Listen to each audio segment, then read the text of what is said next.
restore the records of these young women. You know, these women lost records. One didn't go to regionals, one didn't go to state, all because of a boy. All of these records should be restored, not only in Maine, but around the country, of these young women. You know, Riley Gaines started training for swimming when she was 4 years old. She made it to the Olympics. I'm sorry, what? When? Where? Paris? Tokyo? Rio? Name the location.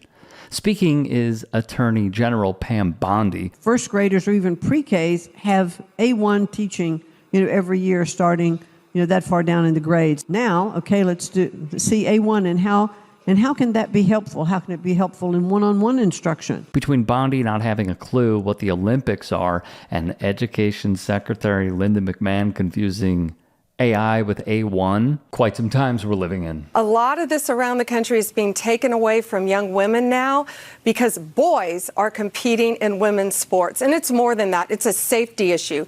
They are completely changing clothes, getting nude in young women's bathrooms. Try being the parents of these young women. It's ridiculous what they're doing. They're going in the restrooms, they're going in the locker rooms. Our young women throughout this country should not have to go through this. And under President Trump's directive, we're going to fight to keep women safe and women winning in women's sports throughout this country. Okay, there's so much here, and we will dissect it piece by piece with what Attorney General Pam Bondi said. First, look, all I know is this. Riley Gaines better think she need to send Leah Thomas a cut of her money every month. Oh, yes. Every single month. Because I've never seen somebody who was unsuccessful. I was trying to think of a polite word to put it. Isn't that polite? Was I not being polite? I mean, I was trying to think of a polite word to say there because I don't want to denigrate the fact, like, she became a college swimmer. A lot of people never get that far. But I've never seen somebody able to curry so much favor, gain so much capital and currency out of being fifth place. Never seen it before in my life. And the reason she has been able to do that is because she willingly stomped on a marginalized community and trafficked in their disrespect and denigration as human beings to get the attention in the attention economy. She did it and continues to do it. It's her only claim to fame. Her only claim to fame is I finished fifth place. That's her claim to fame. And, to now be this like media star and you're a star because of how you denigrated somebody else. Like, that's how you got there. And rather than be thankful for such a good fortune on such very little accomplishments, she just continues to be a part of this this media pro wrestling ring and play this part. I spoke with Jemele Hill on my podcast in regards, in part, to Riley Gaines, and she was preaching. And that is an interview that will be up shortly. Meanwhile, Attorney General Bondi spoke of protecting women. Every Sunday night during session, I say goodbye to my wife and kids and make the 3-hour trek to St. Paul to fight for our way of life, because day after day, it is under attack from Metro liberals. That is former politician of Minnesota, Justin Eichhorn. Here's the latest. All right, let's take you over to Minnesota now, where a state Senate Republican just resigned. This after 40-year-old Senator Justin Eichhorn was charged with allegedly soliciting sex from a minor. Federal prosecutors say Eichhorn began messaging someone who he thought was 17 years old on March 11th. As it turned out, he was actually communicating with an undercover officer. Now, during those conversations, an undercover officer had multiple times said this purported girl was 17 years old. Despite that, this conversation continued, and Eichhorn allegedly asked for several photos. How did this happen? Well, prosecutors say Eichhorn answered an online ad that was part of a bigger and broader operation that targets sex trafficking. Then there's the case of Larry Craig, who you just saw, a former Republican senator from Idaho, arrested in a public bathroom during a layover when he made sexual advances to an undercover police officer from the adjoining stall. We've even covered how, even if Attorney General Pam Bondi says it's factual and paramount in that entire rant on Fox News. How many athletes are there in the United States in NCAA schools? 510,000. How many transgender athletes are you aware of? Less than 10. Less than 10 Yep. out of 510,000? Yep. 510,000 athletes, 10 transgender athletes nationwide? Or less. The man answering those questions is the head of the NCAA, Charlie Baker. He was being questioned by Illinois Senator Dick Durbin. Those numbers, to repeat one more time, out of 500,000 athletes, 500,000, that percentage is less than 0.002% of college athletes.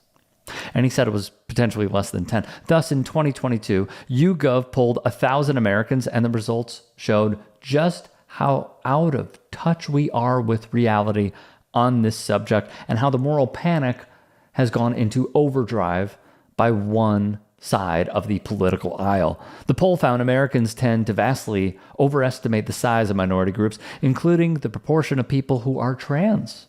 Respondents to the poll guessed more than a fifth of the country was trans. The true estimate is just 0.6%. That's according to YouGov. Not a third, not a fifth, not an eighth, 0.6%. Hey guys, quick break in the action. I have a new show coming out called The Rick Strom Show. It is going to be awesome. I'm interviewing musicians, athletes, producers, writers, journalists, authors, sports doctors. Go check it out at youtube.com/@TheRickStromShow. Also be sure to throw me a follow on Instagram, Threads, Blue Sky. It can all be found in the description box below. Thank you. The law you just signed banning transgender female athletes from playing on women's school sports teams. Can you name one example of a transgender child trying to gain an unfair competitive advantage at a school there in West Virginia? Well, Stephanie, I don't have that experience exactly to myself right now. But I will tell you this. Not yourself, your state, sir. Can you give me one example of a transgender child trying to get an unfair advantage? Just one in your state. You signed a bill about it.